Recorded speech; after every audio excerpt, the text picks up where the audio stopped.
video games with another person. And now it's like, oh, we go online and play League of Legends together. And now I don't even want to do that because League of Legends makes me rage. Man, the times have changed, huh? And then back when I was a kid, I would just like bike to my friend's house so we could play Lego, I don't know, Lego Star Wars together on co-op. Now if somebody wants to play co-op with me, I just want to be like, get the fuck off. What are you doing? What are you doing with your multiplayer bullshit? Get out of here. I'm basically a single player Andy at this point. I do not like playing with other people. I don't know if that makes me antisocial. It probably does make me antisocial, now that I think about it. But you know how there are always these people who are arguing that we need PvP in gacha games. We need PvP in gacha games. I am definitely on the side of keeping gacha games just a single player thing. There are multiplayer gacha games. It's just those are not experiences I personally want. The maximum amount of multiplayer is probably like a leaderboard for like Snake in Zenless. Of the previous Spiral Abyss. Obtaining full stars on okay, 412 we're getting the same will allow thing you to as skip both 4, 9, Honkastaro and now, right? 410. Hopefully, this change will create a smoother experience. That sounds Back in the so days when the only convenient. live service games are I know, PvP right? games, Just I as feel a like reminder, live the service games were pre-rewards actually from the single player sealed games floors will first need to be before claimed PvP. manually. If I remember correctly, it's like, do you count patches as live service When you games? open the Spiral Abyss Like index. technically, like wasn't In Halo addition, 3 a you live can service now game? open multiple domain reliquaries at Because once. they had like updates Nice. and We shit don't have to for. keep opening them one by one. Or am I misremembering? I Continuing don't with know. more I don't know. optimizations, the filtering and sorting logic of the character artifact interface has been I wonder improved. what I would consider The to be system my will like now first remember live your service game. artifacts set I guess for so that MMOs. you don't have to set them every single Yeah, I time. guess MMOs You can count as also PvP, sort but by I affix mostly for played an MMOs individual as single player artifact games, slot. except for Those raids and preferences shit. will also But I be never saved. really did PvP That in will make it MMOs. a lot easier I to did filter artifacts World for each PvP character. in Star Wars: The Old Republic for a character while. ascension I also did mechanics will Hutball, also which be was like optimized in this, version like capture the 5.1. flag You can game. now see the craftable amount But that of was basically the certain only time I did World materials PvP. directly in Okay, your also inventory. Guild Wars 2. A I feature did will World also be PvP, added but that to was the it. crafting bench that allows you to filter recipes by character ascension goals. This will allow you to easily view and craft. I the think number World of materials Warcraft that was you probably need. the first big Now, you major don't have live to service calculate the game for required most people. materials and quantities in advance. You can do all of Maybe that at the RuneScape? crafting I bench. guess RuneScape was free to play. Version Do 5.1 free-to-play will games also be count as adding live other service? small I guess they optimizations. do. Be sure to check But I was out just so future out of it. I announcements for didn't more understand how information. RuneScape worked at all. Alright, travelers. Some of you might have already noticed, but Genshin Impact turns 4 years old tomorrow. Yay! We've had an incredible journey so far, right? $7 Let's see billion where this path later, has taken still no us. artifact It's loadouts. time to relive some The amazing MMO scene is memories. eerily Let's quiet do these it. days. I thought World of Warcraft was doing very well. Ooh, is this the anniversary? Ooh, Hilly shells. Genshin anime when? Not for another 6 years. Do you guys think we'll get like an announcement for the Genshin anime before the Teyvat arc ends? Like, are we actually going to get... I hope we get some kind of announcement by the end of the main story for Snezhnaya, at the very least. If we don't get that for like 6.2 or 6.3, yeah, man. I think Genshin might just be dead at that point. Not gonna lie. Which quality of life for Genshin did you really want? Okay, I have to watch this first. I'll answer you later.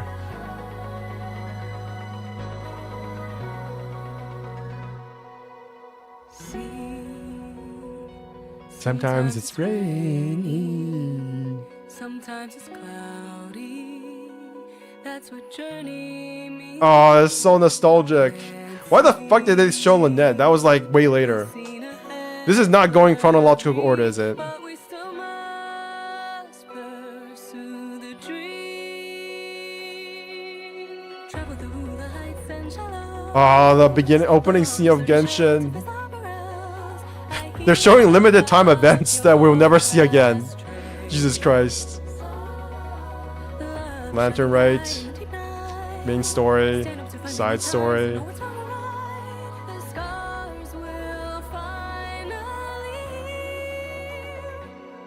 Interludes. Events that you will never see if you started after 1.0, 1.4.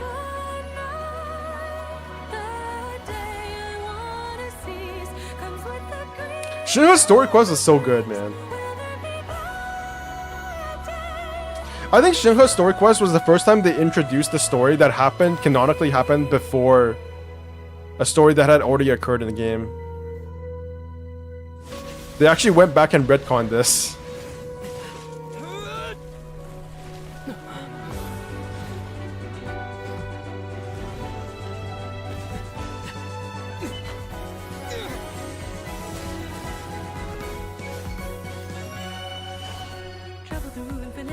I think at the end of Snezhnaya, they will have to like release a bunch of quality of life and extra features. Because I think a lot of people are going to fall off of Genshin at that point. That will be like the end of their journey for Taybot with Genshin Impact. I don't know if I'm the only one feeling this. Obviously, I'm not going to drop the game until the game is entirely finished, which is probably never going to happen. But there is talk among some players, right, that they're going to like they'll be finished with Genshin by the end of this arc. Once we leave Taybot, that's like the end of Genshin Impact for them.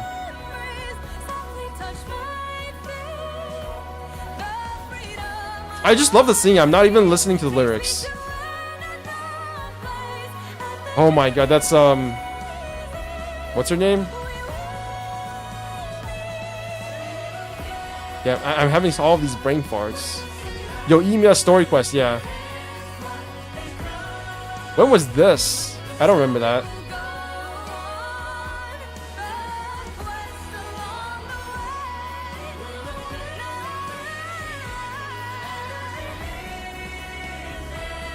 Yeah, I wish Farina got a second Archon quest. I mean, story quest. She's the only Archon who didn't get one.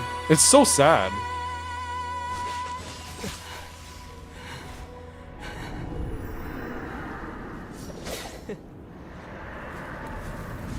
I know she's not technically an Archon, but still.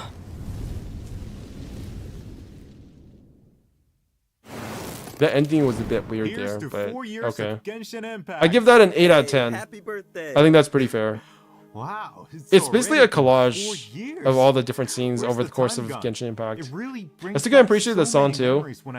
Though the voice really makes me cry. I hear the music. Yeah, the music is amazing. Genshin Impact, Hoyoverse games. Oh my god, the new Zenless patch. The music was phenomenal. I really love, like, they can actually do rock and pop music in Zenless. They're just not a one-note Andy. It's not like just opera all the time.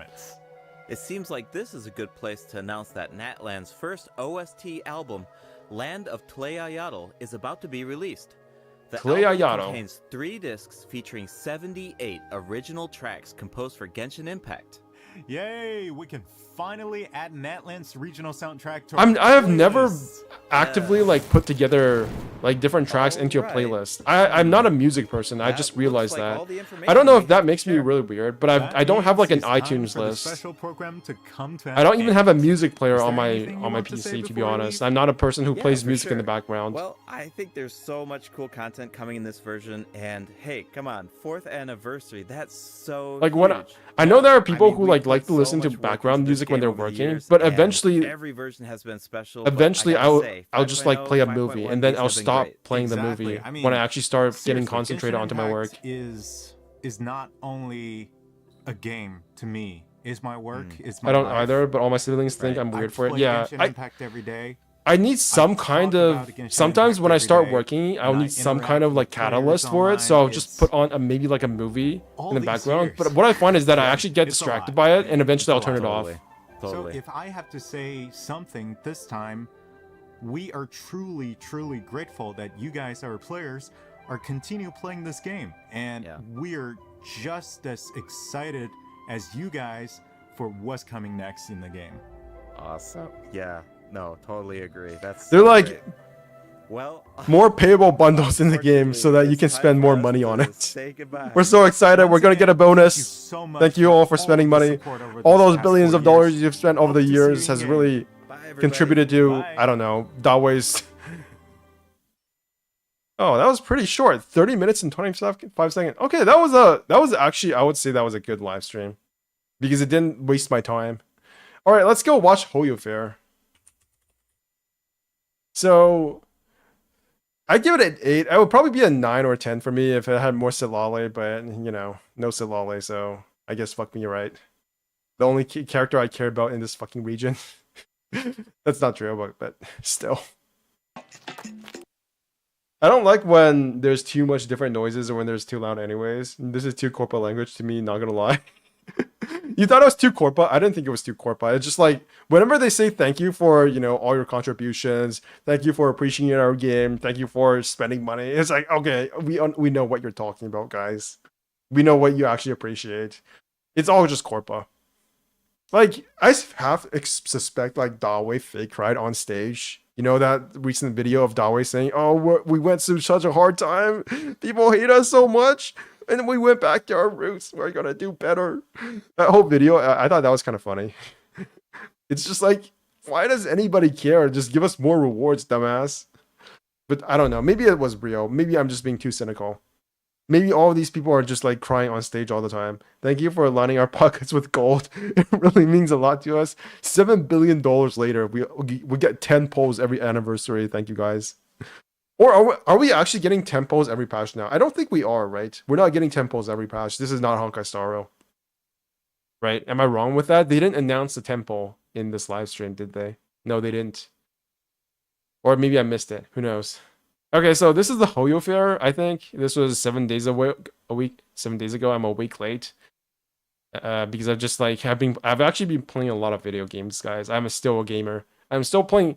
The thing is, I think the fucked up thing is that I'm actually not playing Hoyoverse games any less than I was like 4 years ago. Like, my time is still being spent playing Hoyoverse games. I have not quit these games in any way whatsoever. It's just that there are literally just more games now. And I like them all. It kind of sucks to say that. I literally do not have the energy and time to play all of them to the same extent I did like in the past. Wait, you still didn't answer my question. What was your question? I don't know what your question was. Anyways, let's watch this.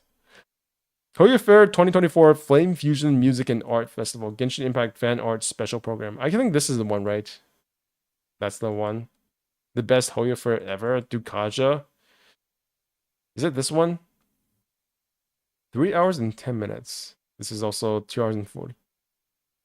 I forgot your question. What was your question? It doesn't matter. Let's watch this. Is this the official one or is this the official one? Or is it... There's like two. Why are there two? Hoyofair and Hoyofair live now? I'm confused. What the fuck? Oh, this is the live stream, I think, and this is the video. Oh, it's the first like 15 minutes is just nonsense. It's just 10 minutes of waiting. Is this gonna go on forever? We'll be coming back to you guys. We'll be coming back soon. Okay, I just want to make sure this is like the same thing. Yeah, this is the same thing. Okay, this is fine. Never mind, moving on. Yeah. We move on.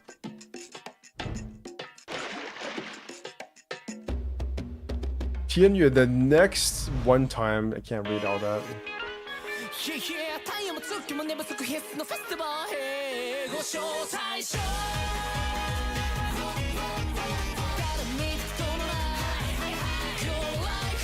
What anime does this remind me of?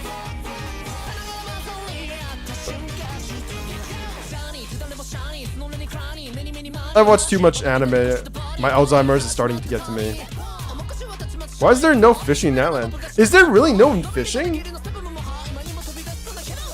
I didn't even notice. Yeah, now that you mention it, I don't think I've seen one fishing spot in Natland. But maybe it's just because there's no water, right?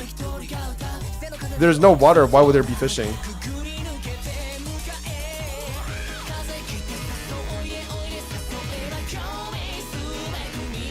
What is this? Like, what is the narrative here?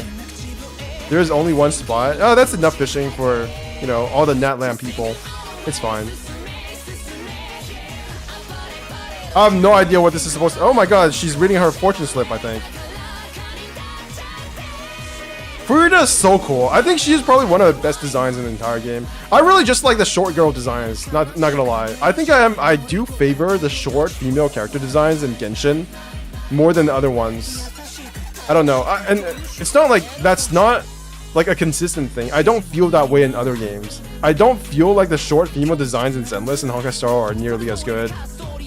Like, I feel nothing for Sparkle. In Zenless, I definitely prefer the tall female character designs more. Short shorts are ass, but apart from that, she's cool. I actually like her short shorts. It makes her feel more tomboyish. They're not even short shorts. They're like just regular shorts, but short. Which makes them short shorts. Or just shorts.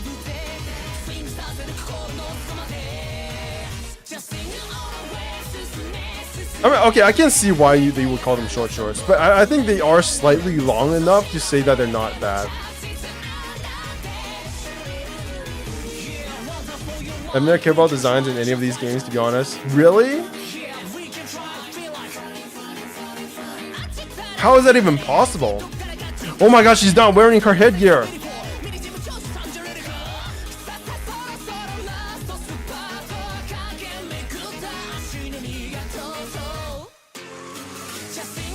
I do wish that Farina and all the characters who have hats had like an animation and idol where they took them off. I think that should be mandatory for every single character who has hats.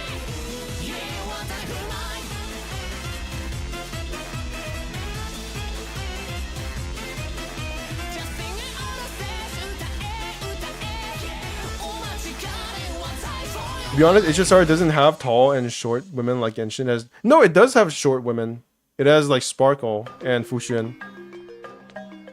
Normal height, tall ass motherfuckers, and like Genshin has normal height, tall ass motherfuckers and children gremlins. Okay, that's true. I guess you could call Fuxian like a a short gremlin person. That's true. They are technically probably like adults. But yeah, they definitely feel shorter than the shorter girls in Genshin Impact. I see what you're saying.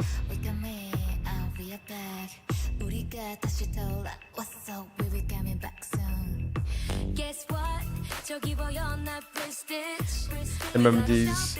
Are any of you guys a fan of MMDs?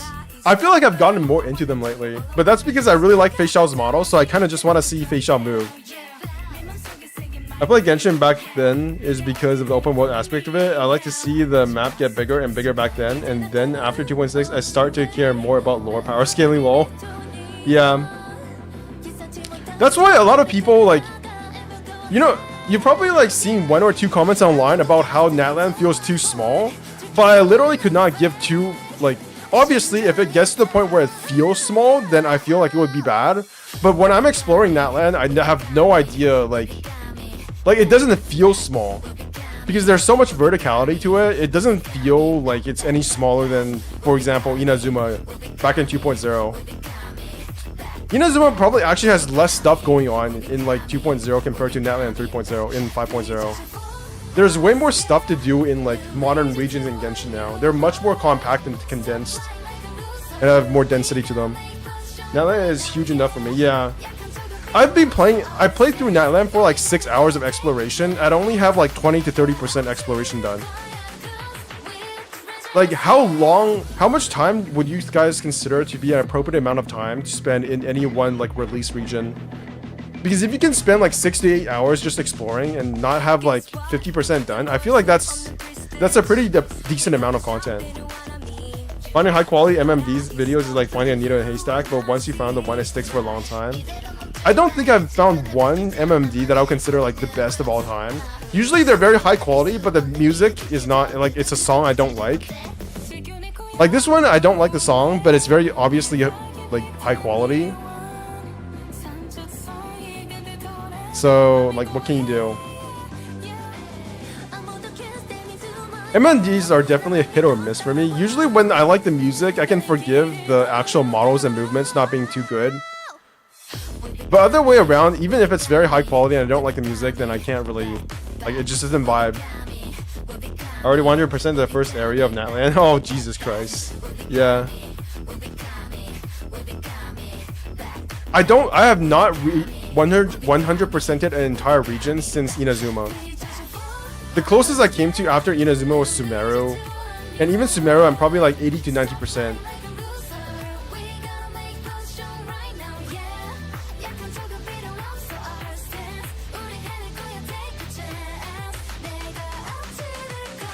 You can really tell when they were rendering this that the bitrate just fell off. That the bitrate really fell off during the rendering. Most MMD musics are K-pop, which sounds kind of off. Maybe I'm just old. Nah, I like some K-pop, but I don't like most of it. I'm more like Genshin anime OP AMV, to be honest. I don't think there are a lot of Genshin anime OP AMVs. be honest, I like to see Genshin has anime opening from other real anime openings. I had 100%ed everything up to Chen Yuville. After that, everything is at like 4%. Even up to Chen Yuville is like a lot. I really need to go back to... Oh, what is this? Progenitor episode 4. Oh, is this the continuation of the last... Like... Like, is this a continuation of the last video they made for Hoyofair a year ago? Kept trying to recreate. Because I remember it ending with like Albedo getting introduced. After... Was it some other person who destroyed the robot guys? Or are those two completely unconnected? That's not me. I ran away. The Genshin anime that we can have for now, lol. Have you ever wondered why you felt compelled to run? You're not going to mention how we met, Mona? Zandik and L1 claimed countless lives. I like how these people just take the Genshin characters and create an entirely different story out of it. Delungo started this project back in Sumeru came out, right? I don't know who created this, but it looks cool. Also, I like how he made, or she made, or whoever made. They just made Mona way more like.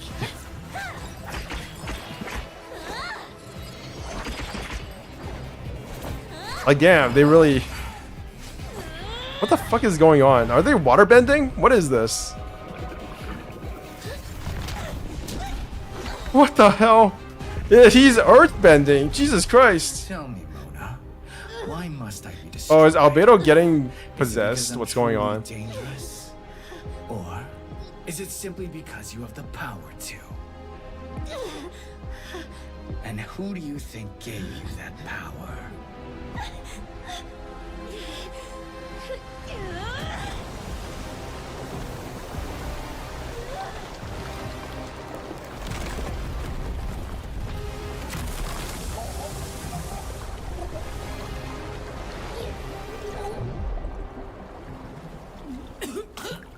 You know what's crazy?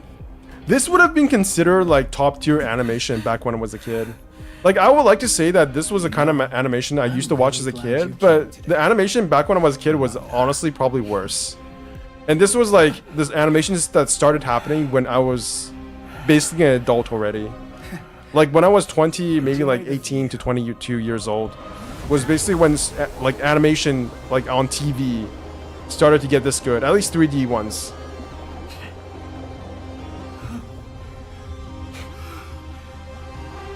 Yeah, he fucked.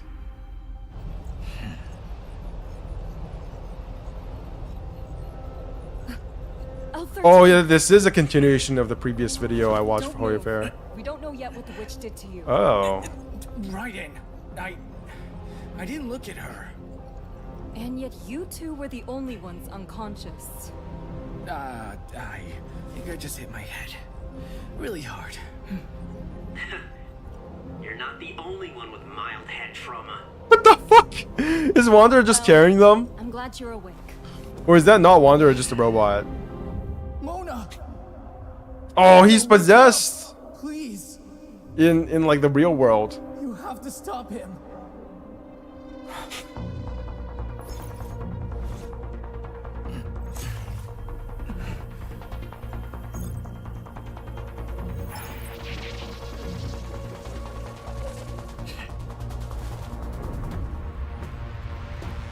Does she know? I'm surprised the ship's still working in this condition. I don't understand what's going on. I don't either. I'm just going with the flow. But I can use it to feed the coordinates to O2 in real time. Right. The coordinates. Not that we need them anymore.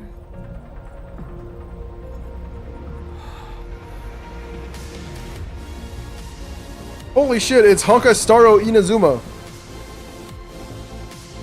I wonder why they never went to the Japanese region in Inazuma. Maybe it would have felt too stereotypical? I don't know.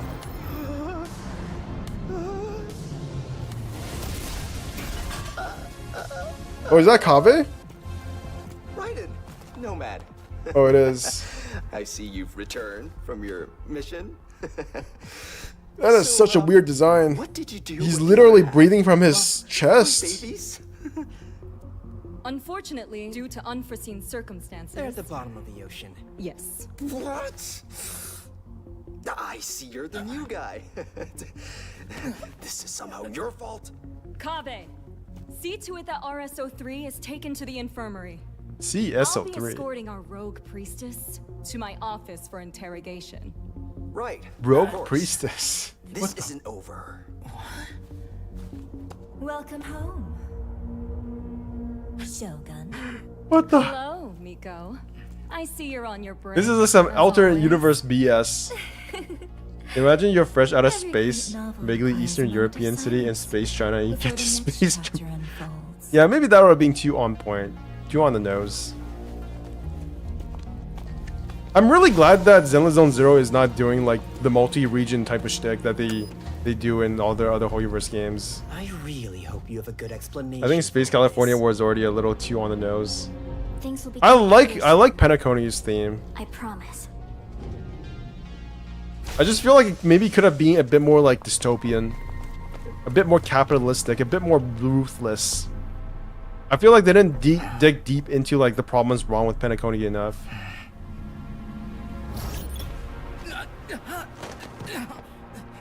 It's like they keep on mentioning all the things wrong with Penacony, and I'm like, what are you doing here? yeah, but I don't know. It mostly looks good to me. You know, people are getting enough to eat right in their fantasy worlds. Albedo here didn't seem to Death isn't real. Bodies he made for me last Like, time. what more could you want? Actually, I do. Disabled people are able to walk around. Seems pretty good. It seems like you've put them to good use. Yes. With the bodies I have stationed, I can now patrol the You know what's more impressive to me than the animations? Like, where do they get the voice actors? Because the voice actors actually sound pretty damn good. Security purposes only.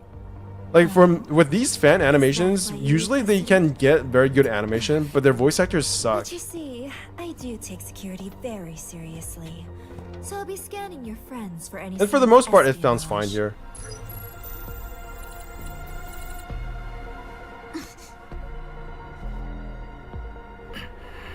Kokomi looks kind of ugly here, not gonna lie. Everybody else sort of looks better, but Kokomi actually looks worse as she gets taller. Maybe I'm just bigoted, I don't know. I'm bigoted against tall people.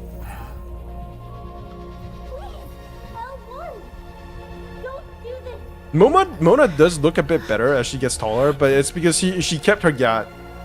She kept her ass.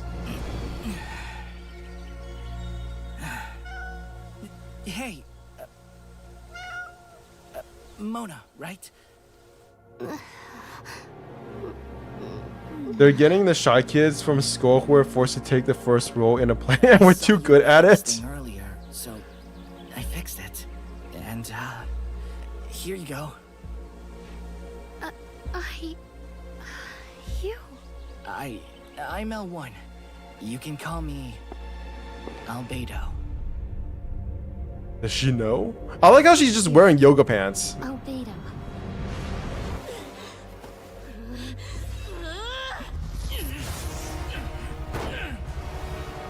Okay, that animation there was kind of scuffed. Not gonna lie. That was the worst force push of all time. That's not L13. The witch is right. You see, L13 never made me extra bodies. I made these myself. What? The person you've been talking to is L1. He's been locked away in L13's mind until now. The success of Star Wars and its consequences. I like Star Wars. I was actually a bigger fan of Star Wars. What the fuck? There's no. Oh, it's a backflash. Before he reports back to Zandakor. I like Star Wars: The Old Republic, the MMO, more than the actual like Star Wars movies. I think the Star Wars movies just fell off a cliff. I also like Star Wars: The Clone Wars animated series before it was like, before Ahsoka got like her time skip form. After the time skip, it just became too serious. But it was still like childish. So it was in this really weird place for me where it was like too adult.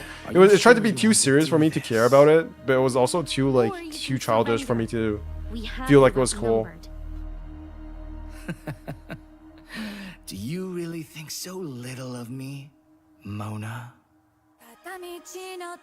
The movies are just the James Cameron avatar of the time, and we need to stop pretending otherwise. Let's get started. Wait, is James Cameron's Avatar not a good movie though? To be continued! We're gonna get the conclusion of this in like 3 years in Hoyofair number 39. Albedo's possession form versus everybody else.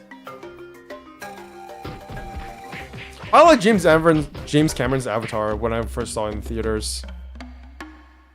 Like, obviously it was just... It's really wild how James Cameron's Avatar doesn't even look that good now compared to, like, all the other games. Like, not games, but any sort of media. Compared to even the Transformers movies, compared to modern games, James Cameron's Avatar really doesn't look that good anymore.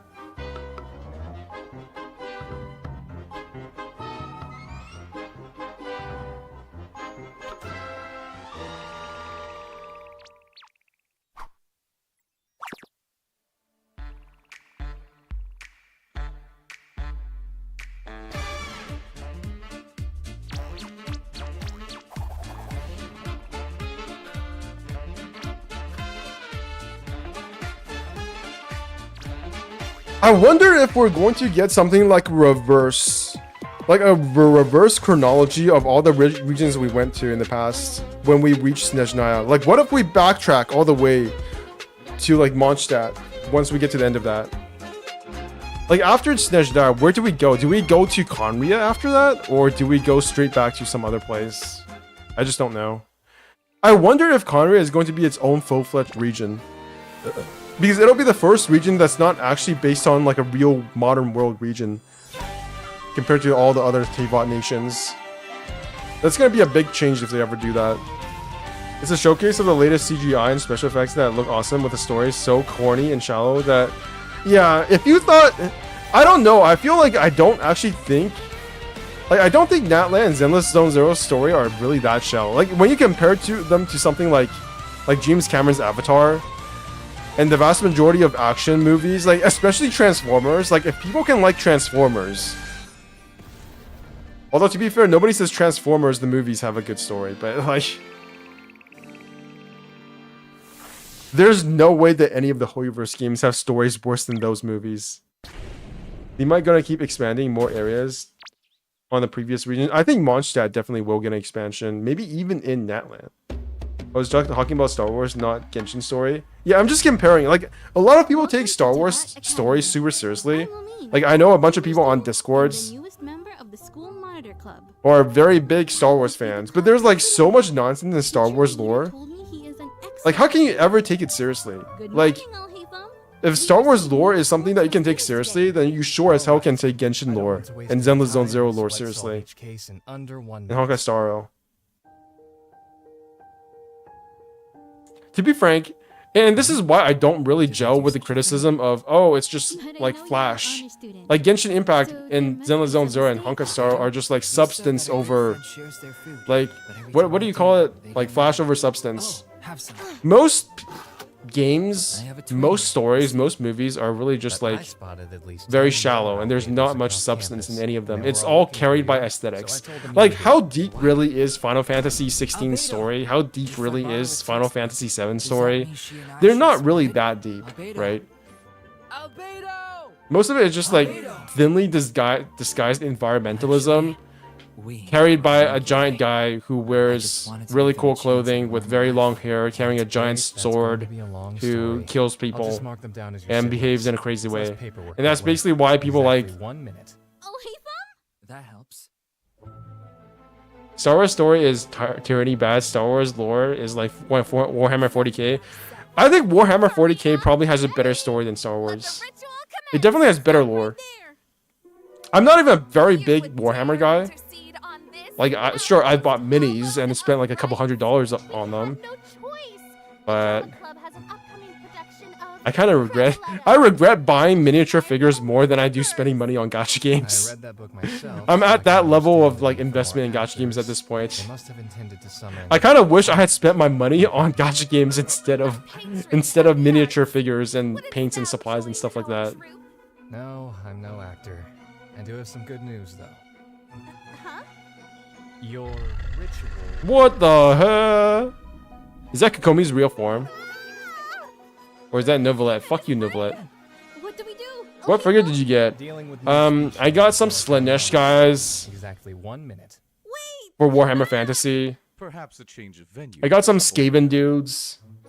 I bought a bunch of other figurines that weren't Warhammer. I probably bought more non-Warhammer stuff than Warhammer, to be honest. I have not bought any Space Marines. I will tell you that. No Space Marines. You're right. This cute little guy looks like he wouldn't hurt a fly. I kind of wanted to get some Tyranids, but I saw the models and they were like super expensive. For no reason other than because they weren't Space Marines. I'm also just not a very big fan of GW. I feel like I fell off Warhammer, not because of Warhammer itself, but because I just didn't like GW. I didn't like the pricing structure. I didn't like how they jacked up everything. I didn't like how they handled the lore and stuff like that. Not even lore, just like everything, the way that the whole like product with its package was just, I don't know. Fireworks shaped like the school mascot for the summer festival. It was supposed to be a surprise. Yeah. People who think gacha games are the most like the most predatory thing, like kind of genre of entertainment of all time, I have no idea what they're talking about. Miniatures are way more of. It's just such a fucking scam. Now, if there's nothing else, I'll be heading home. Oh, Haytham! You're just doing the bare minimum so you can skip out. You should take this more seriously for the sake of the school's peace. Well then, if I were to Ooh, do that, I wish, I want those skins so much. I've started buying skins in Genshin, by the way. Don't judge me, but I do have some paid skins on my free-to-play account, which technically means they're not free-to-play anymore, but I have not bought any polls. That's basically the definition of my free-to-play account right now. I have the Jean skin, I have Kachin skin, and I have... okay, you go eat.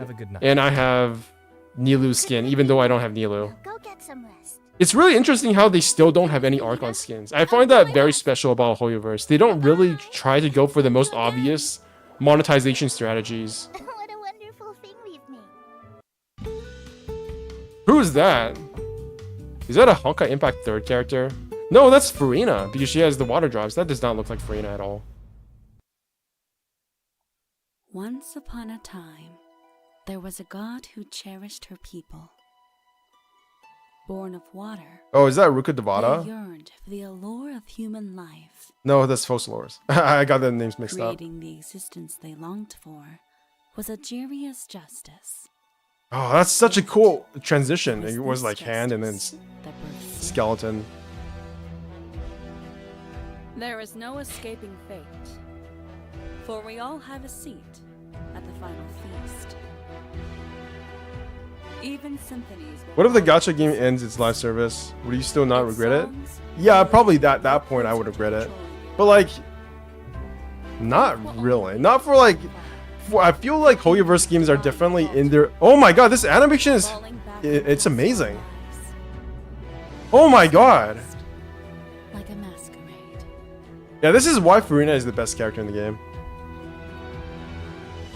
Don your mask as the curtains are drawn. Oh. How much are you? Okay, this is way too much simping for the other Fontaine characters. None of the other Fontaine characters are worth this much animation. Hoyoverse games don't really end. Even when they do end, it's like they come back in another form. Obviously, you guys have probably heard about the... If you watch my videos, you probably heard about the rumors about a Genshin Impact 2. Like, if you think that Genshin Impact will ever end, you're probably just stupid. Genshin Impact will never end. Not unless, like, I don't know, China gets nuked or the world gets destroyed. And the Earth implodes into a bajillion pieces.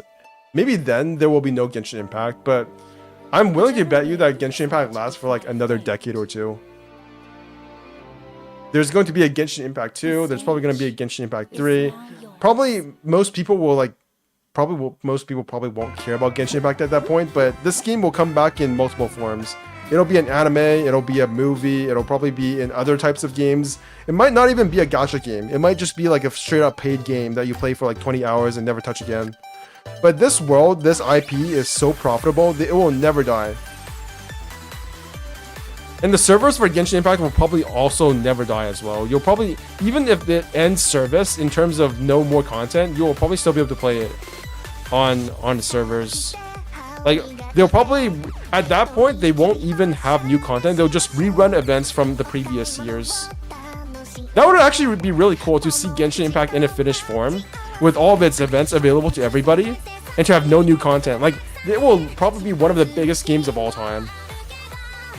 That's actually really exciting to think about, having Genshin Impact in a finished form. Sort of like WoW Remastered, right? World of Warcraft Remastered.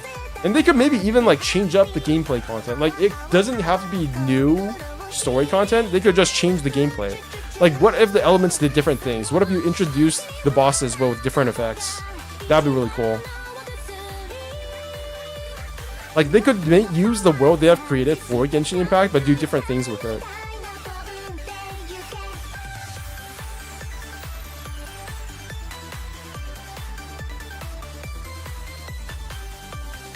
This is slightly catchy.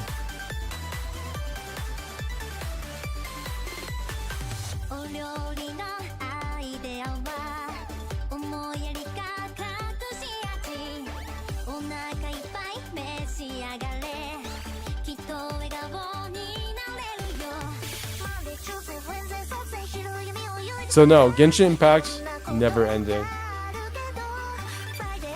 Theoretically, if it does end and you do regret it, that sucks.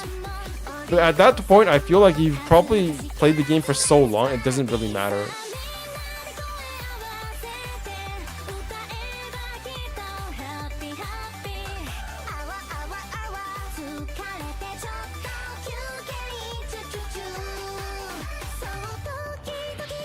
Another thing I don't like about Warhammer and miniatures and why I fell off them is that their stats can change. Like, they will literally change the power level of your unit or your miniature post-launch. So, and they have to do that. They do all the same things as gacha games, but worse. They literally nerf your units. They literally nerf the like $200 model you just bought. How the fuck can you even accept that? It's insane. Miniature models are more of a live service now than gacha games are. At least gacha games, when they try to nerf your character like they do with Novelette, you can at least sue miHoYo. You can't even do that with Games Workshop.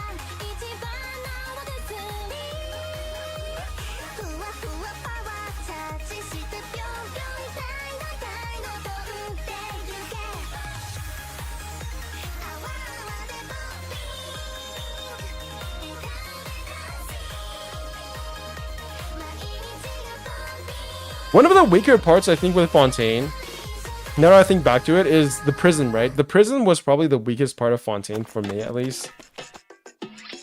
And I think it played a great portion, a great deal into why I ultimately just didn't gel with Fontaine, even though I liked Farina so much. I think they did a pretty bad job of making Siege win. And in the face of eternity, the entire, like, death is a mercy. The entire prison arc just didn't do a very good job of making its characters likable. If not merciful. Whoa. 10 minutes earlier. Oh, this is going to be a whole story, is it?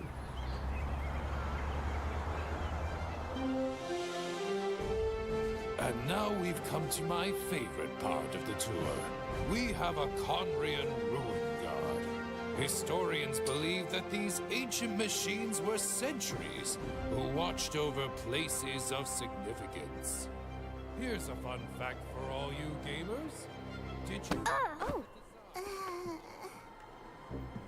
Up you go. Take care now. You're missing out, you know. This is more story than Kachin has ever gotten inside the actual game. Has anyone ever told you what fun you are? No. Why?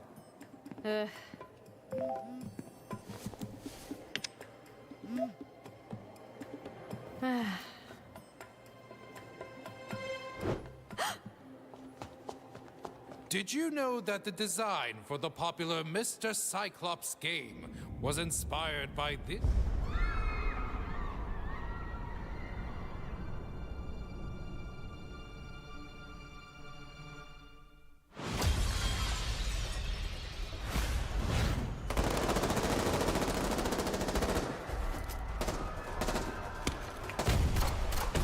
Oh, they're playing Counter-Strike. Alpha Squad, entrance secured. The Serpent Knights are like the terrorists.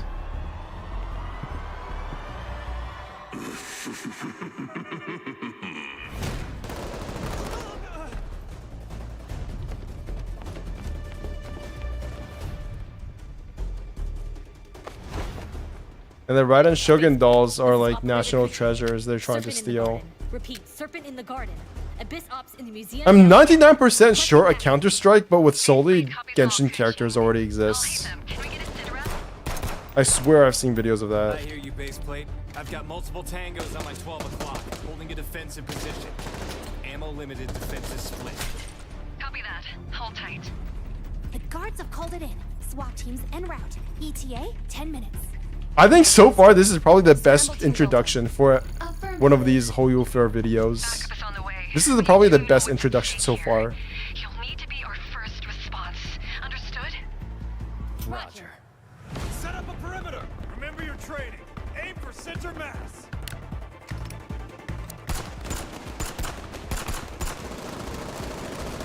Get back here, Tepe. Don't be a hero. NPC, for sure he's gonna die. No way he lives through this. Yeah, he's gonna die. That is the fate of all NPCs. No way he survived for another 10 seconds.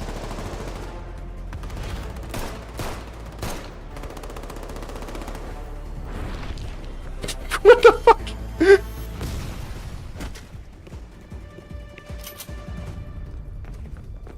Al-Haytham, are you still alive? Sorry to disappoint. I've never seen black serpents in these numbers before. And hitting a museum of all places? What's their endgame here? We could ask them, but something tells me they're not feeling conversational. They're moving to the main hall. Let's regroup there. Maybe we'll get some answers. For once, I agree. Over and out. She just casually walks up behind I them. wonder if this counts as overtime.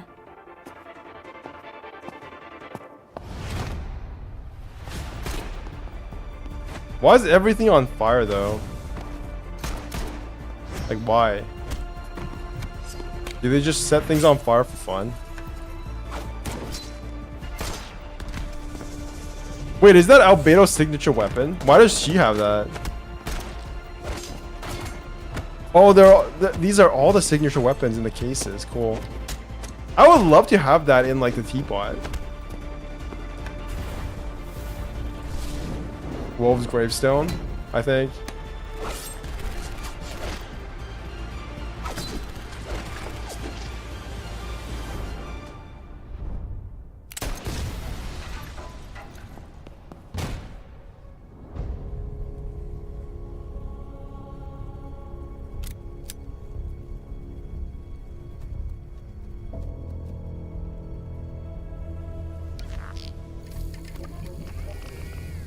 We're in. Connection integrity is optimal. We should have the data in a few minutes. Good. Prepare for extraction. We have what we need. Oh, how rude of me. Here I was, ready to leave, without giving our esteemed guests their due courtesies.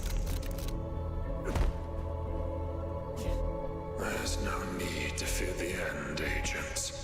In the face of eternity, death is but a mercy.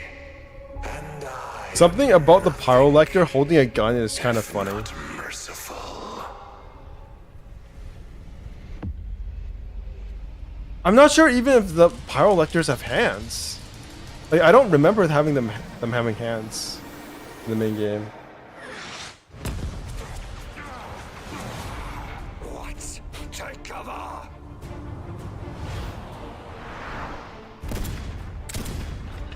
No way, it's Yelan with the shitty sniper rifle. But she keeps missing like everybody in Counter-Strike. Here come the fireworks.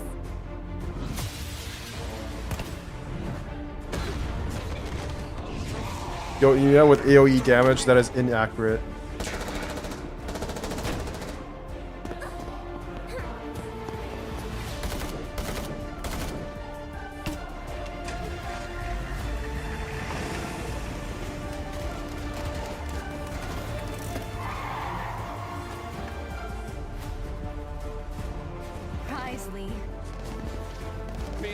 were in the neighborhood, so I figured we'd stop by. I hate to spoil the moment. They're not gone. Just regrouping. Then it's a good thing we brought gifts.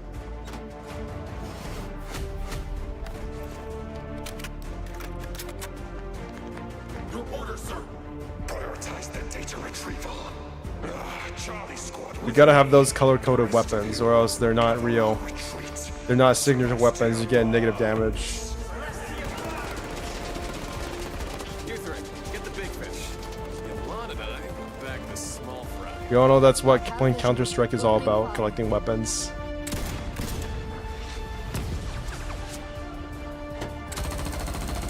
After playing Counter-Strike for like 4 years, I actually made enough money on Steam Wallet to buy a single game. That was how bad I was.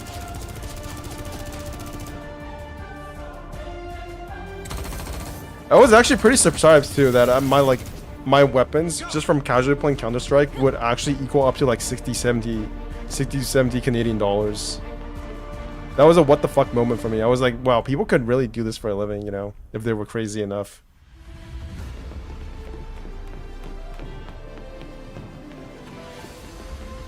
Barricade the path.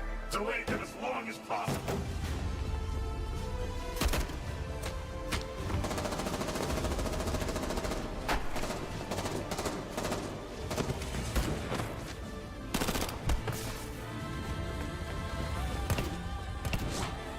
This is a really nice set, by the way. Like, I could really see this actually existing in the real world as, like, a museum.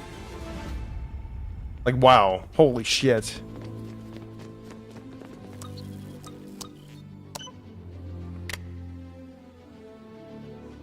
Hands up! Under order of the Sevenfold Council, you are under arrest. Don't do anything stupid. If you reach for your gun, we will shoot. Should have told him not to laugh as well. Dogs and your toys. Who says I need a gun to kill you? I mean, he could still, you know, they could still shoot him.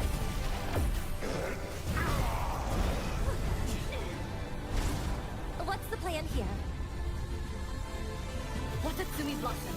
I'll draw his fire. Roger.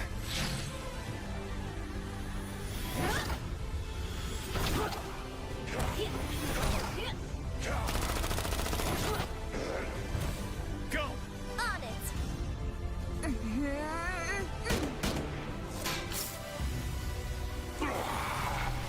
What the? It can't be.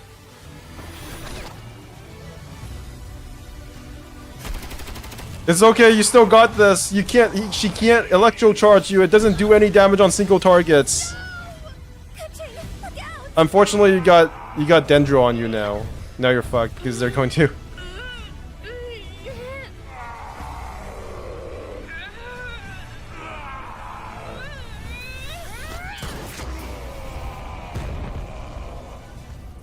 Yeah, they catalyze your ass. I'll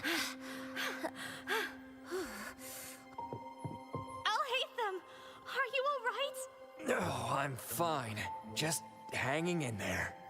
Was that a joke from the mighty I'll hate them? Yes, yes, I'm hilarious. Now help me up.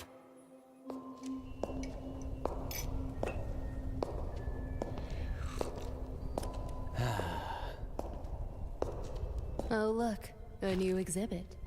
I always wanted to learn about the Ice Age. You're in luck. This is a one-night-only affair. Don't be so sure. We may have won this round, but I have a feeling there's a larger game at play. That was probably the best one so far. Yeah. It's just all action.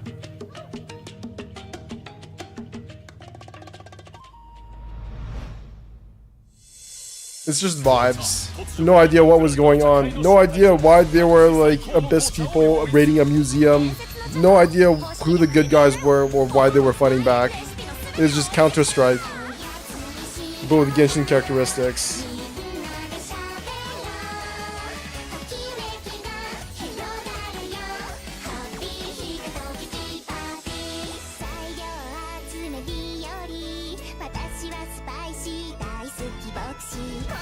This one is 2 hours. Oh my god, we're only through 42 minutes of it. Oh, this is going to go on for quite a long time. It's actually 2 hours and 45 minutes. Holy mother of god. We got a lot of content. Well, we're in for a long one.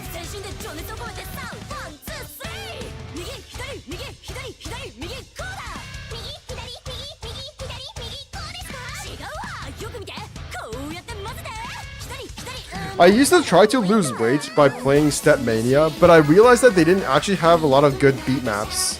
At least for ones that I could actually do.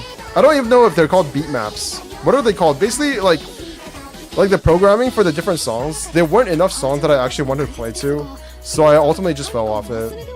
If they had a whole bunch of Genshin songs for Stepmania, I think I would probably get back onto it.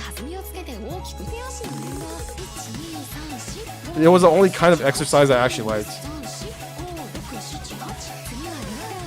But it just turned out to be a whole bunch of like fake songs and random shit that I had no clue about.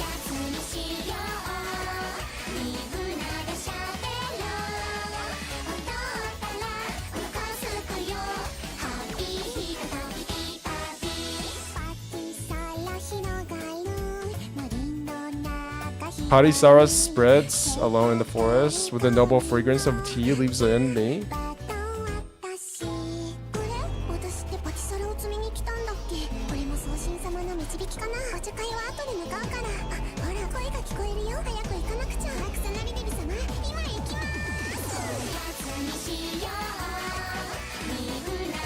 Are they supposed to be dressed like maids? I'm not sure what's going on. Is this supposed to be like some kind of restaurant? They're wearing teacups for headgear.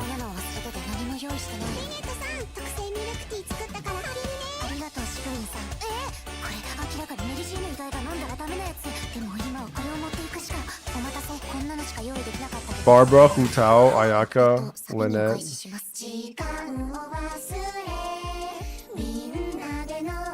You know how people say that they want to learn Japanese because of anime? It's when I watch like trailers or like music videos like this that I actually want to learn Japanese, because it feels like I'm missing a whole lot of context. And I don't mean just learn Japanese the language, but learn like Japanese culture. Because it's kind of useless. When you learn a language but you don't learn the culture, it's pretty much almost 100% useless because you don't know what's actually going on. So much stuff in language is specific to the context of the culture.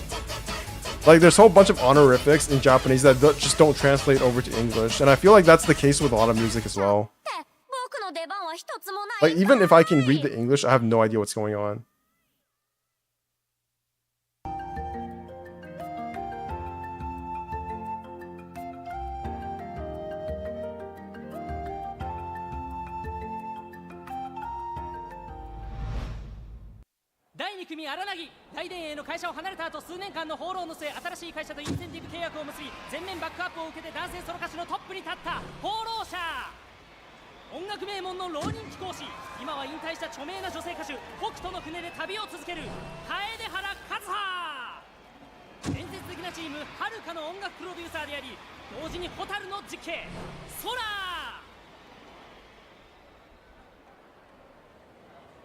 What is this? Oshinoko? Genshin edition?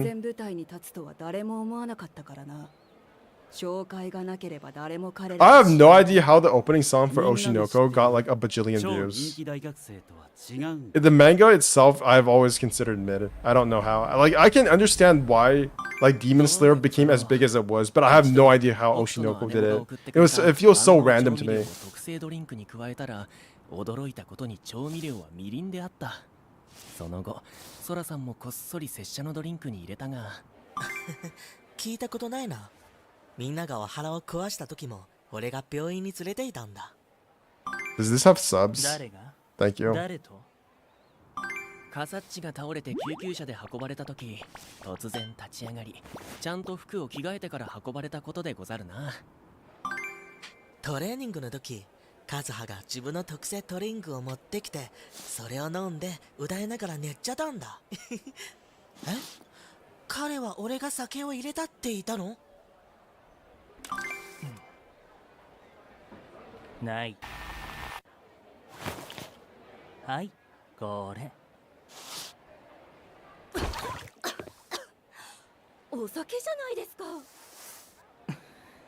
Did he just punch her in the stomach with a water bottle? この番組ってトレンドに乗るの？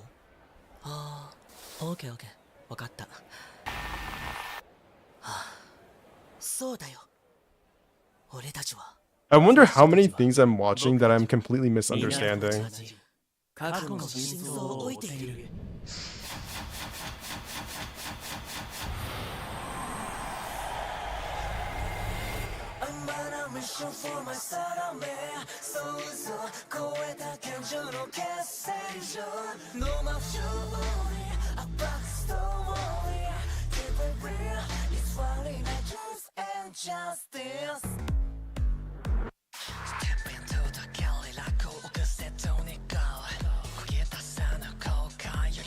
How many of you guys like this? Be honest.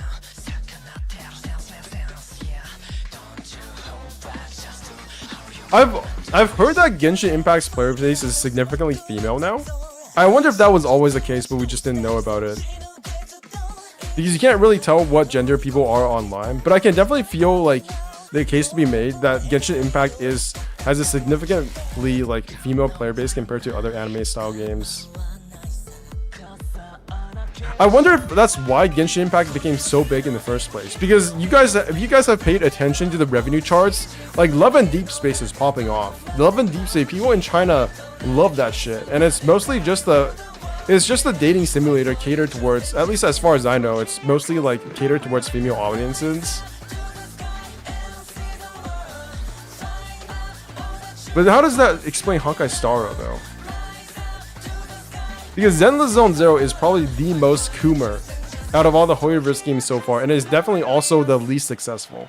It might just be because it's not like a game that a lot of people are very into, but I do wonder if it's because almost all of its characters are female. Compared to... Honkai Star Rail started off with a better male to female ratio, but eventually became much more female dominated, especially the 5-star characters. この虚偽の世界を暴くにはもう少し時間が必要だ。言わぬでくれるか。少なくとも拙者たちの目標が達成されるまでは。気づいたんだ。この世界の真実。この世界。お主が何を知っておろうと言わぬでくれるか。Madness at Midnight creator Narmak. Hutao, may you illuminate why, in your infinite wisdom, you've dragged me into this tenebrific Stygian thicket. Oh, official, stop making. I remember back when the second Golden Apple Archipelago event came out and we got all this like content for Official. Some people were theorizing, me included, that Official was somehow related to Conria. I don't know how that came about. It was just like literally the whole castle aesthetic felt very Conrian-esque. And people were like, yeah, she's definitely related to Conria. I was like, wait, that makes sense. And then nothing ever came of it. A colossal cranium maneuver of you to bring me then. I, Official, Princessin der Urteilung, will surely rescue these poor netizens with my expertise. Yeah, an expert in stepping on old cow dung. Huh? And yeah, of course saving people is great, but more importantly, the stupid case has driven away my potential customers. How am I supposed to do funeral rites without customers? How benevolent of you. Hold up right there! Bleeding Fang Village. It's a village Bleeding Fang. Hutao, perhaps reduce your forcefulness when Hello! Anybody home? Is there a big scary monster somewhere? Get off me, poor child! I used to be like Hutao. I would always, when I went to somebody's house, I would always bang on the door like really loudly with a knock. Yes.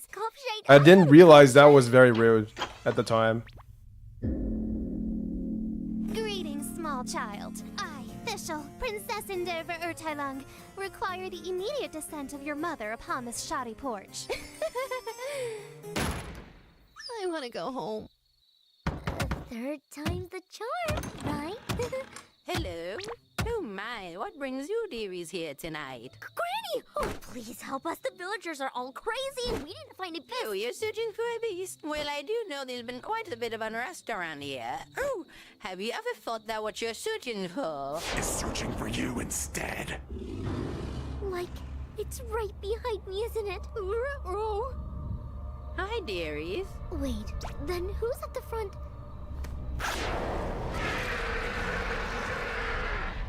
Oh, looks like the clothes I made him were a bit small. Why would you make clothes that look exactly like you?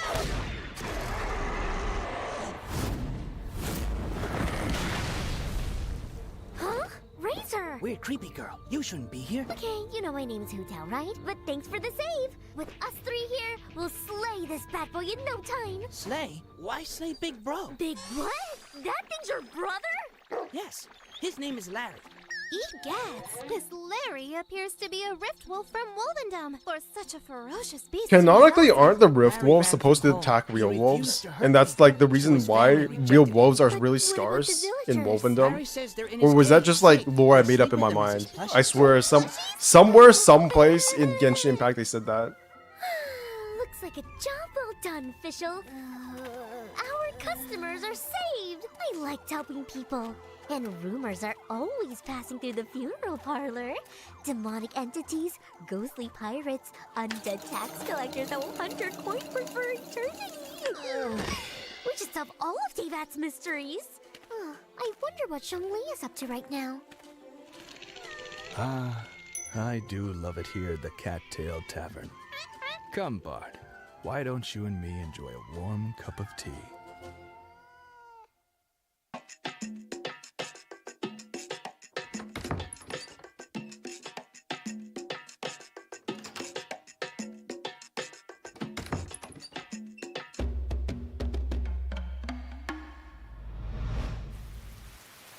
Your mysterious partner.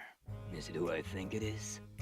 The suave Is this knight, Devil May the Cry? rogue thief of Tavia. But we're not here to chit-chat. Fair enough. Tomorrow night. Yeah, this is the Devil jewel May will Cry. be in its most vulnerable position, overlooking all of Taviet. Evening. Yeah, tomorrow, at the grand opening of the Tower of Taviet. It'll be displayed on the observation deck. Excellent. It's time we bought some new suits. I've always believed in stealing with style. I was starting to worry that I was stood up. So it's an ambush, huh? These guys can't get enough of us. Go, we'll distract him. Bingo. Nowhere to run, Kaya. They invited you? I'm gonna need to see your ticket. Hand me the Intevat. Make me.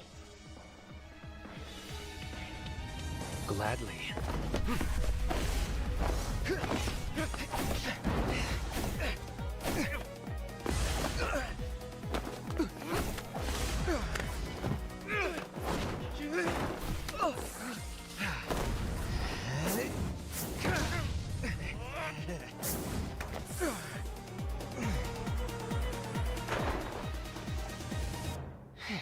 Imagine if I used both eyes. Freeze! All right, hands where I can see them. Like a moth to a flame. The legend himself can't resist a priceless gem. Wait, where is the gem? Huh?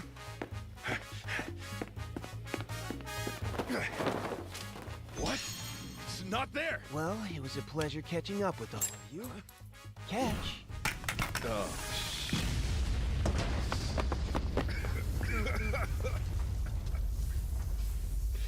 Kaya? It looks like you two got caught up in your own smoke and mirrors. I don't know what you're talking about. We're just admiring the view. Oh, thanks. I do look good in a suit.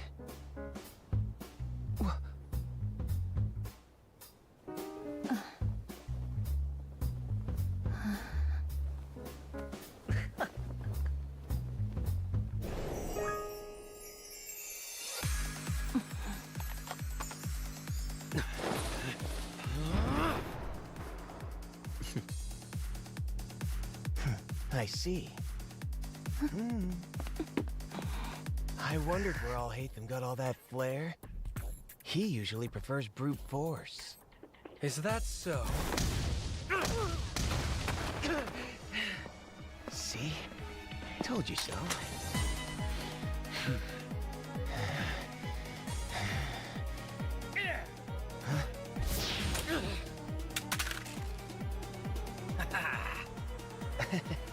What a bro. Huh? They've got a gun! Huh? Whew, that was close. And now for our disappearing act. Huh?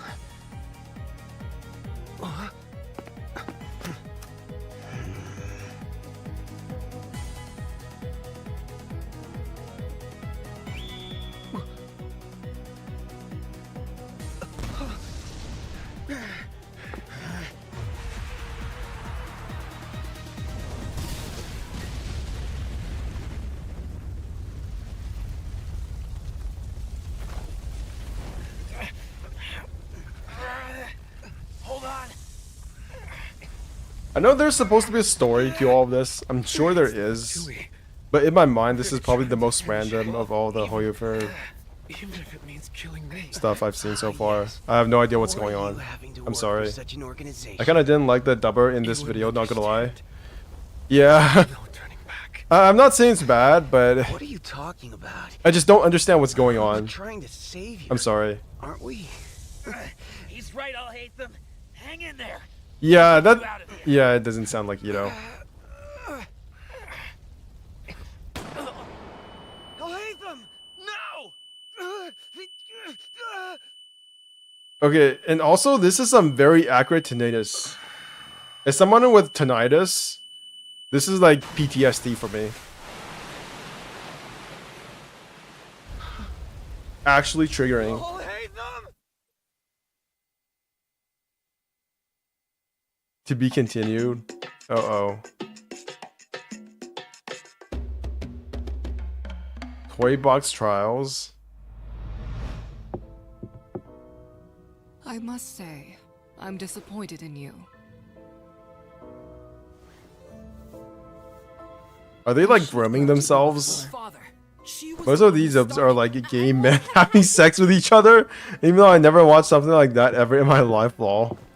I wouldn't put it like that, but I do wonder like what is the ratio. Like I've always wondered about this, but it does feel like over time Genshin Impact has actually gotten more female oriented. Not female oriented, but the player base feels like it's gotten a lot more. Like I think it's plausible to say that the proportion of female players has actually increased over time for Genshin compared to the past. Because I've seen some Reddit posts saying that like when they meet people who play Genshin Impact, it's mostly women. And I'm not saying that's a bad thing. Like I've noticed that back in the day, the proportion of my viewers on YouTube was actually like quite substantially female. It was like 30%. And then after Asmongold watched my video, it's always been like just 10% now. Ever since Asmongold happened, it's never gone back to 30%.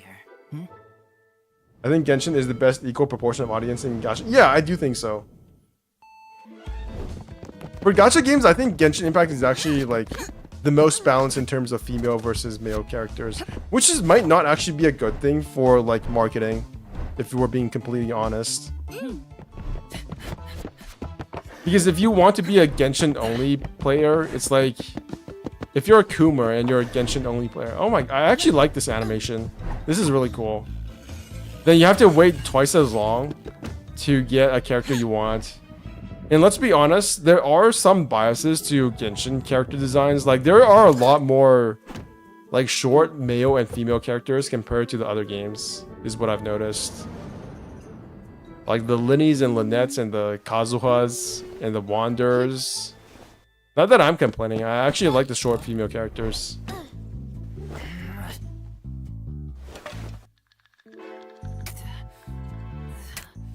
This reminds me of Toy Story.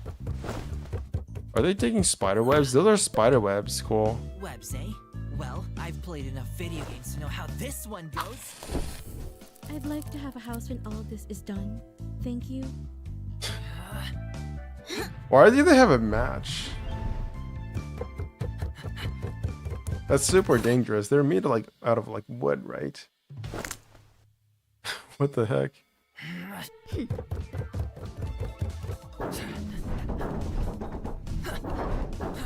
Go go ninja. What the?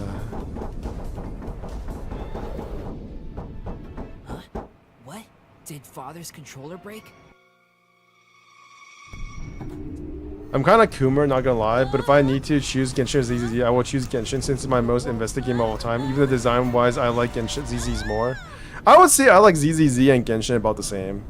It's just that ZZZ I like it because it's more Coomer, and with Genshin, I just like the Genshin. I just like the Genshin aesthetic and world design more. Like if I had to choose one, I would also pick Genshin, but Zenless Zone and Zero are just so different that realistically you would never have to choose. Like if I could only play 2 gacha games, it would be Zenless and Genshin. It would not be Honkai Star Rail. Honkai Star Rail is too much of an auto game. Like, and that is its strength, by the way. It is its strength that it is an auto game. That you can literally do nothing and you can still progress in that game. You just click a button and then it battles itself for you. Oh, they're doing parachutes now. Damn, this. Finish line. We're so close. I have an idea. We won't make it. Literally, I play. And most people play Honkai Star Rail by just logging in and then doing your dailies by clicking a button and then waiting 60 seconds.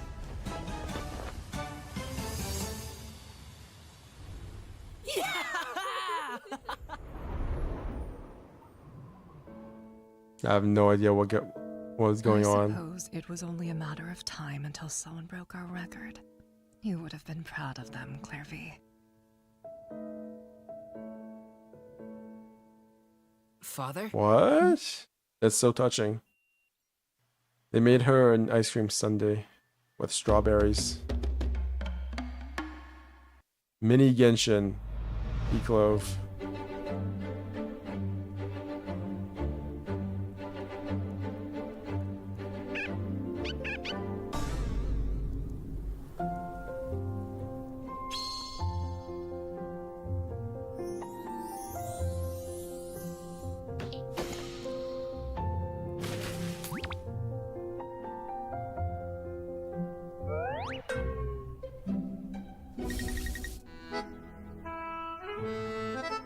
The only thing I care about Genshin is my investment in the lore and story. Gameplay is not my main priority at all, not gonna lie.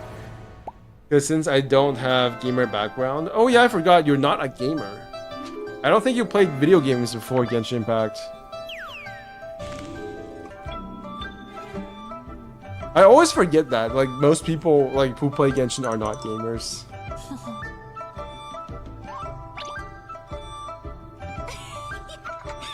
I feel like I'm always the odd one out when talking about gacha games because I don't neatly fit into like a gacha spectrum. I'm not like a new gamer. I'm also not a like purely gacha gamer. I'm also not somebody who hates gacha games and only plays gacha games because like, you know, they're popular. It feels like I'm always like the odd one out talking about gacha games. I feel like I'm unironically the enlightened centrist when it comes to gacha games. I don't have any hard opinions. I mean, I play games, but Genshin is my most invested one. Okay, I see.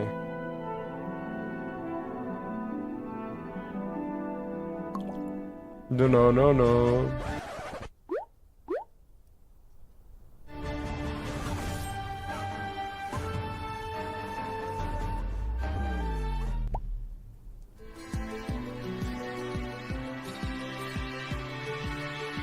You know what's strange about Genshin Impact's gameplay versus lore?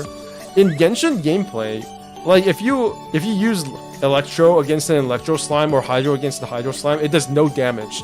But that is fundamentally not true in the lore. In the lore, Raiden Shogun will use like her lightning sword and cut open the fucking like Thunderbird, even though it's a lightning elemental. That makes no sense at all from a gameplay standpoint. You can't do that in the gameplay. That's not how it works. It's also my longest played game. I never played a game more than a year. I wonder if that's true for me as well. I think it is true now that Genshin Impact is my longest played game. I don't think I played any other game more than, like, even League of Legends, I don't think I played it as, like, consistently as gacha games. That's actually something neat to think about. Like, gacha games are my most played games of all time. Like, I've always considered myself to be a gamer who's just played most games, but it does feel weird to know that Genshin Impact is now my most invested game of all time, ever. I've never played a game for as long as 4 years. It's actually quite astounding thinking about it. It's like I didn't even know it had been that long until, like, wow. It's been 4 years since I started Genshin. It actually legitimately feels like yesterday. It doesn't feel that long since Genshin came out. I don't know why that is. This game is an old game now. Like, wow. 4 years of Genshin Impact.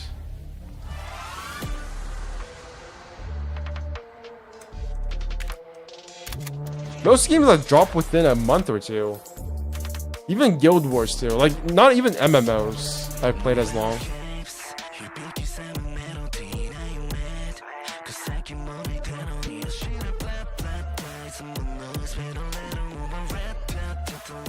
Hayato. We saw him for 2 seconds and never saw him again. Second most played invested game is Angry Birds of Clash of Clans, and even then, so many people were into Clash of Clans when I was in, like, how long ago was it? I can't remember, but there was a game similar to Clash of Clans, or it was Clash of Clans, that a lot of people played when I was back in university or like late high school era. I think it was Farmville, if I remember correctly. Farmville on Facebook. Damn, Farmville was like all over the place. You're probably too young to remember Farmville. But back when Facebook was new, Farmville was the rage all over the place. Everybody played Farmville.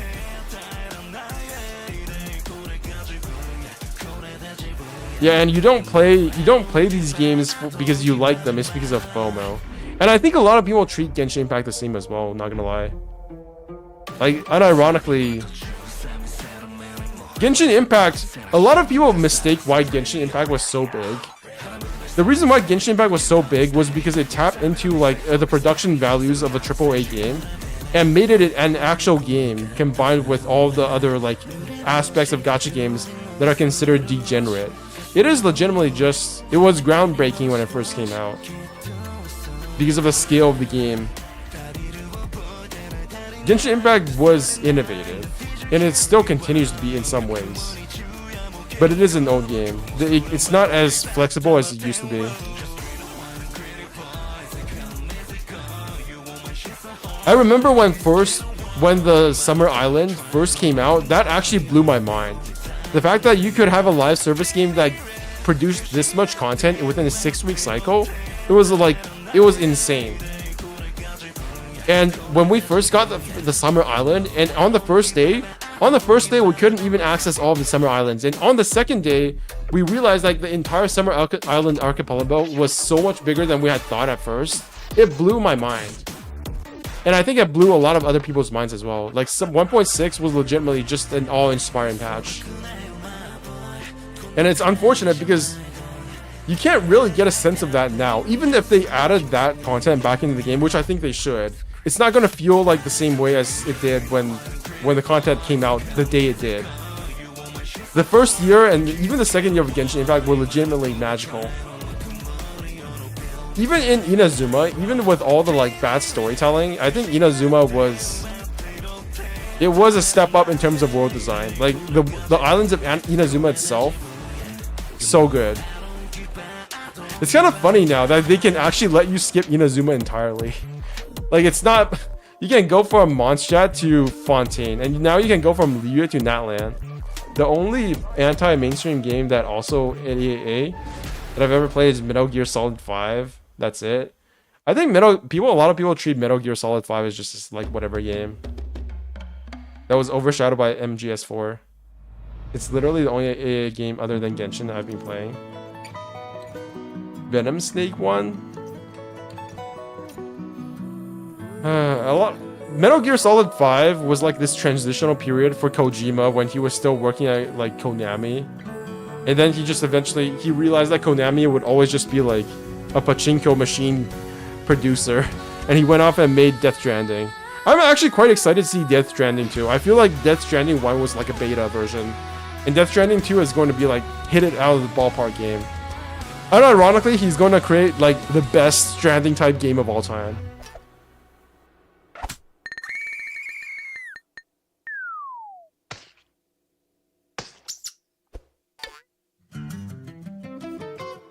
The first good Stranding type game.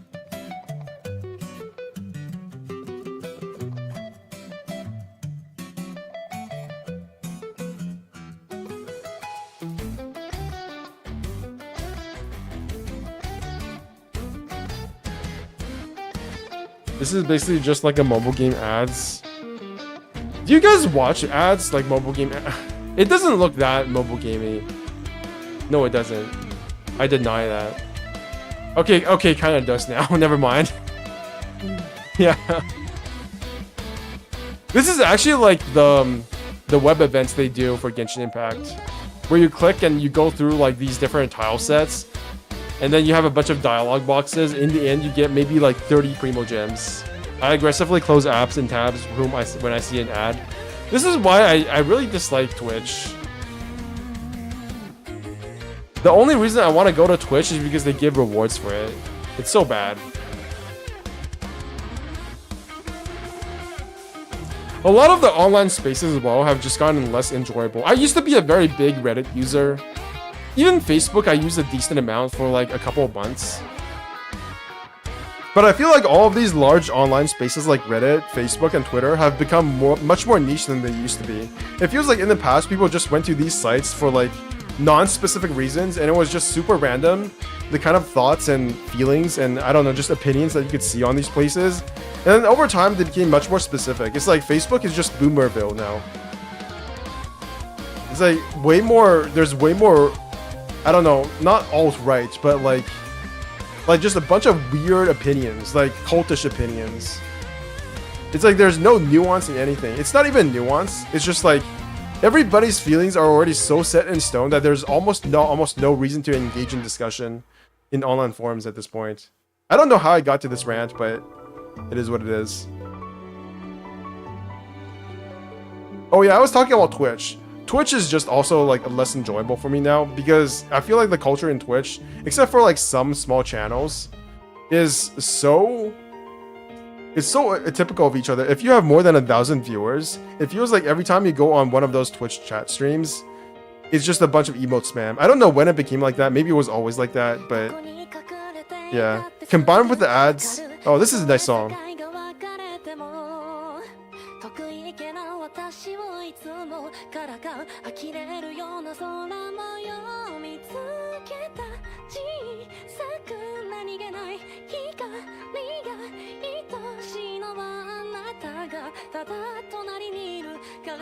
And just get something to eat for a minute. All right.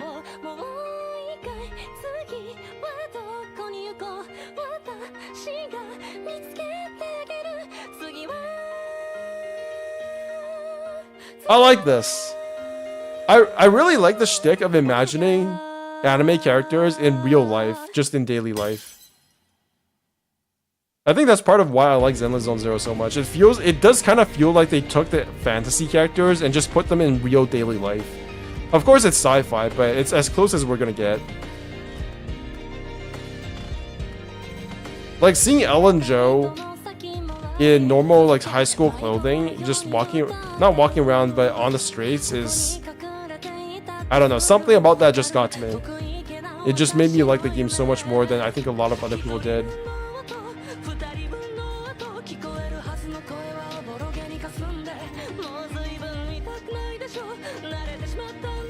I also have a soft spot for romance manga, not gonna lie. High school uniforms giving cancer. Do you guys have high school uniforms in France?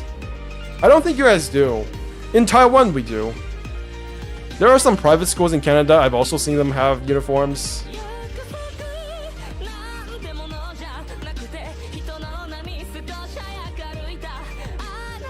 It's not actually the uniforms I like, it's the fact that it represents like a slice of life feeling. We don't, but high school was still ass and balls. Yeah. I don't really think that has anything to do with high school uniforms.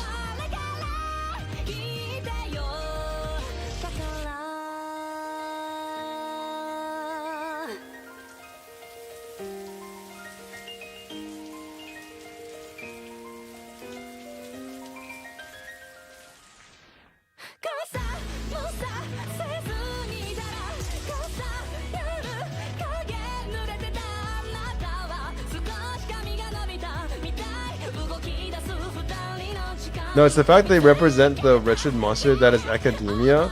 Well, you don't really get into academia in high school, right? I don't think high school has academia. Like, what academic stuff are you doing in high school, dude? People barely know how to write essays at that point.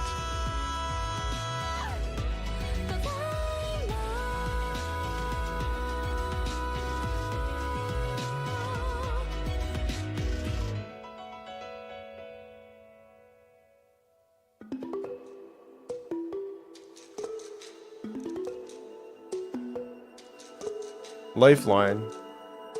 What do you have against academia, by the way? It generally sends you there. It's true. High school really did feel like a one-way track to some kind of higher education, which is not a bad thing, but oftentimes it ends up with you going to university or college to do fuck all with your life, honestly. I don't regret going to university, but it definitely was not like this partying lifestyle that people make it out to be. And a large part of that probably had to do with COVID, but still. Oh, this is really nice. I like the cake. That's a large part of it. Is that Nilu?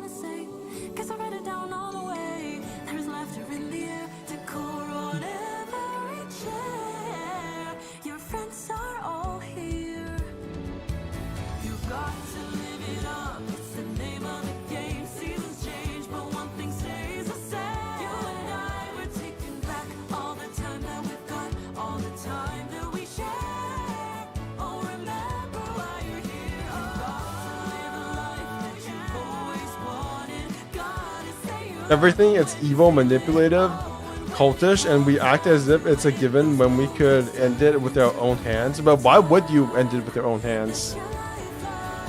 I don't think university is bad. Oh, Shinhu's dress is amazing. What the heck?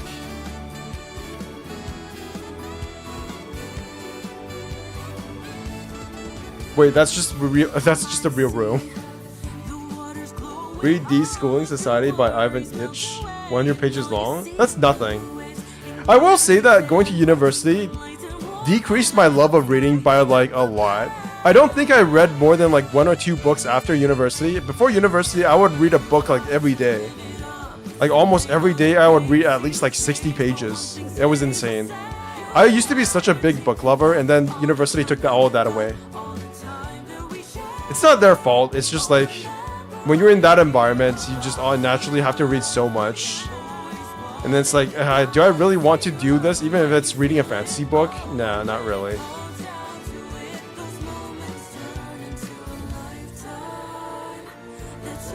In return, I learned how to write essays and like dissertations and shit like that, but...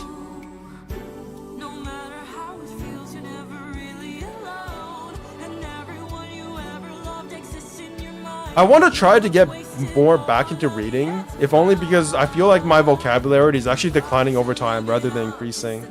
I'm having like Alzheimer's but for words. I can't remember words off the top of my head anymore. It feels like I'm having a harder time like saying the right things.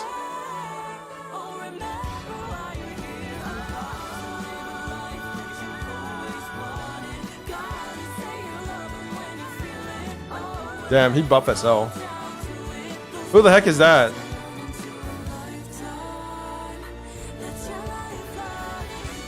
Oh, Beto looking kind of sexy there.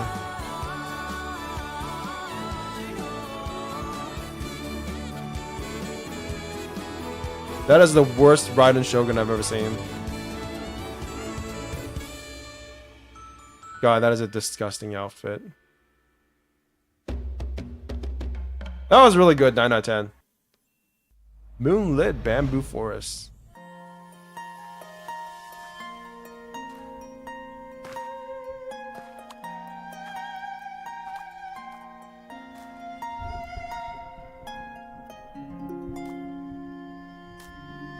Original character, let's go. Jinza village looks so small from here. So long, everyone. Sorry, but I can't just stay in this boring village forever.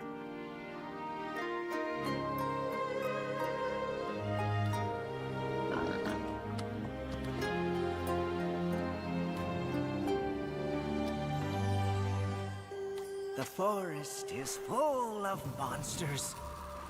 Wicked foxes who steal the souls of travelers, turning them into drums. Beware! And there are also horse spirit who fought beside our Geolord. And now lurk in the deepest springs. The village elders and their superstitions. I heard the Geolord is a dragon. Why would he need horses to help him? We still have never seen a single horse in Genshin Impact. They might as well be non-canonical. Like, they literally do not have horses in this world. I'll explore the wonders of the world myself. So much to discover. And if I'm lucky, I might even meet the Geolord himself. We have dinosaurs now. We have like brontosauruses, but we still have no horses. Varkar took all the horses in the world to do whatever.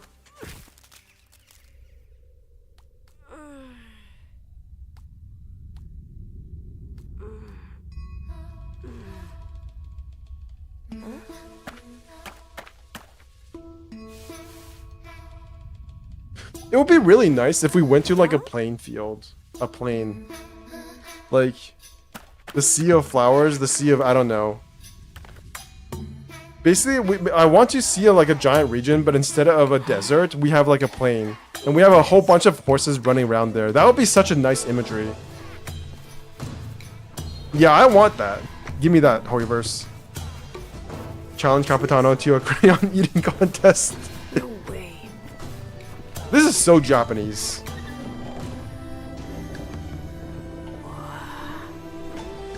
Although it looks more Chinese, it's like a blend.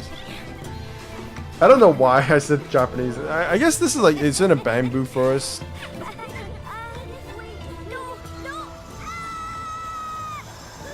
He's getting kidnapped.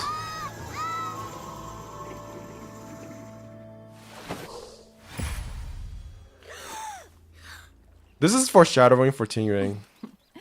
Are you lost? He's on LSD.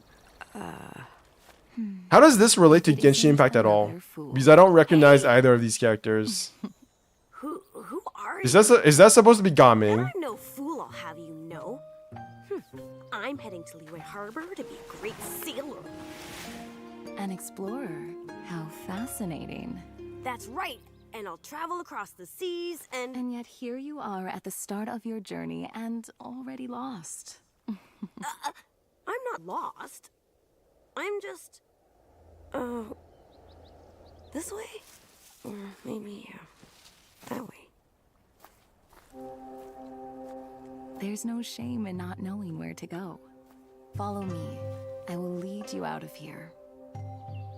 I can walk by myself. But,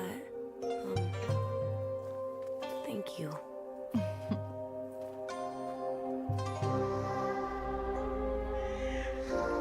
I feel like I've seen so much of this art style since Black Myth Wukong. Like Black Myth Wukong, I'm gonna be honest. I feel like Black Myth Wukong just kind of did it better. Is it nighttime already? Black Myth Wukong wasn't even that good of a game. I'm gonna be honest. But the little animations they had in between the chapters were godly. Actually, such a good story game, Black Myth Wukong. The forest is full of monsters. Ancient spirits lurk in the shadows. That's okay. They're probably just hilly trolls. I didn't quite catch the name. They masquerade as guides to ensnare lost travelers and lead them to their doom. Miss? More good animation is always welcome. That's true. Oh my god! Oh my god! He was tricked! The hot lady is in fact a hot man. Oh, night has fallen. No, it's still a hot lady, it's fine. I know somewhere we can rest. Not far from here. No, it's okay, guys. So, It's not a guy. you coming?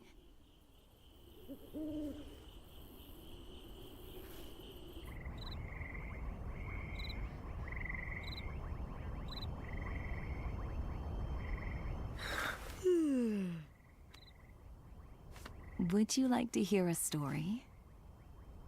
If it's another children's story, I'll pass. This is super intricate, by the way. This is like somebody spent a lot of time making this. Since America is apparently too busy making Rick and Morty and 3D remakes of Disney films, and children's cartoons. Like, what are you talking about, though? There were 3 radiant moons in the night sky. I don't think I've ever felt like America had a cohesive like animation going on, like animation tradition going on.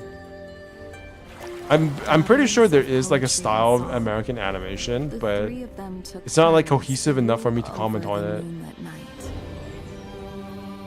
Like, I think Avatar: The Last Airbender was American. Anointed queen of the night, and ride the heavens atop their silver carriage. Then, as each night drew to a close, the queen would alight at the About the palace disdain of the stars for to art greet and the their worship of one ugliness true that spreads from there. the morning star. Bruh, that's just child. However, the embrace of night and day is ever I'm not gonna lie, this barely looks like leaving Genshin. but a few moments with her beloved. Like, I really love animation like this, but when it feels like it's like an entirely different game or genre, it's like, what is the point, you know? Like, this looks like it could belong in Avatar: The Last Airbender or like She-Ra. As a great cataclysm came Avatar: The Last upon Airbender was the written by an celestial American, realm, but I'm pretty sure the ravaging animation earth was and entrusted to a tearing the Korean heavens studio. loose. Oh, true. Yeah, it gets really confusing like that. The queen's carriage was overturned, and the palace of the stars. We've also never seen a carriage in Genshin Impact because you need horses for a carriage, and if you don't have horses, then how are you going to show a carriage? The 3 of them had to bid farewell. This looks like Dota 2, the anime. From their death, only one pale corpse now remains, ever radiating. What its are they faint light. even yapping about? Oh my god, this actually legitimately looks like Black Myth Wukong lore. It is said that wolves are the children of the moons. Only they remember the tragedies of the past. And with each new moon, they lament the fate of their mothers.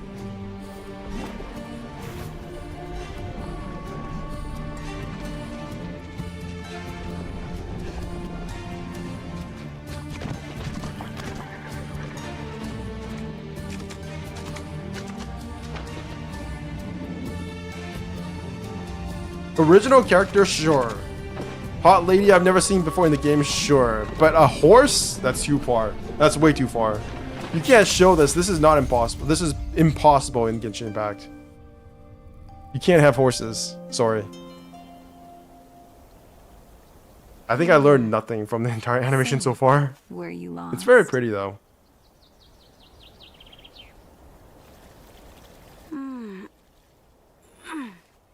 The story. It's so different from the ones the elders told. It felt as if... it felt real. Well, the ancient tales are like distant memories. As time goes, they are simply forgotten, as if they never happened. But yet, dim as they may be, they can still illuminate the path ahead. Liu Harbor? He reached Liu Harbor.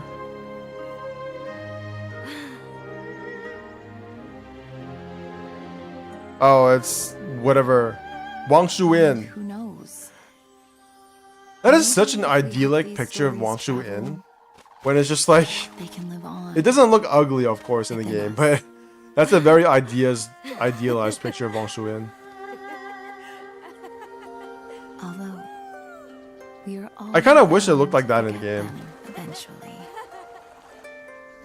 Even me. Who the fuck are you? You're too hot to not be remembered. It's that direction, right?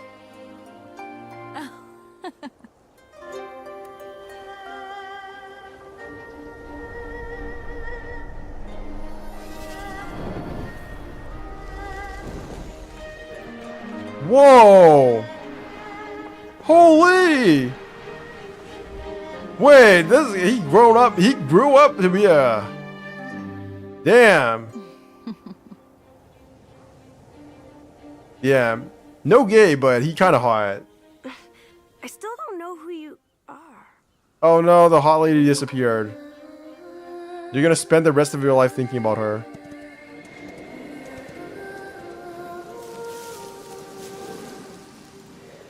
It's a book in Liyue? Oh.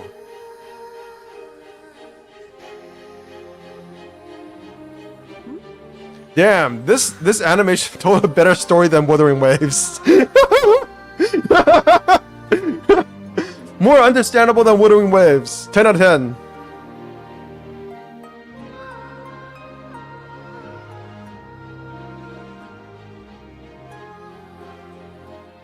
Oh damn, she died. That was really good. Okay, I think I'm gonna have to end it here. I need to go take a like... Well, actually, I just need to sleep. It's actually 4:59 a.m., so forgive me. It is time. It's like Spirited Away, not gonna lie. It looks really good. I really liked it, even though it barely connected to Genshin Impact, or at least the lore I knew. Alright, I'll probably be back today or tomorrow to finish up the Hoyofair live stream, and then I'll probably do the event. Alright, this is Bench Gamer signing out. Thank you, We're Attica Idrigili, for being here, and Tromaxer, and Zendao, and all the other people who I probably forgot. Rohit Pan, yeah, you were here too. Alright, all the regulars, thank you for being here. This is Bench Gamer signing out. I need to go to sleep. Bye-bye.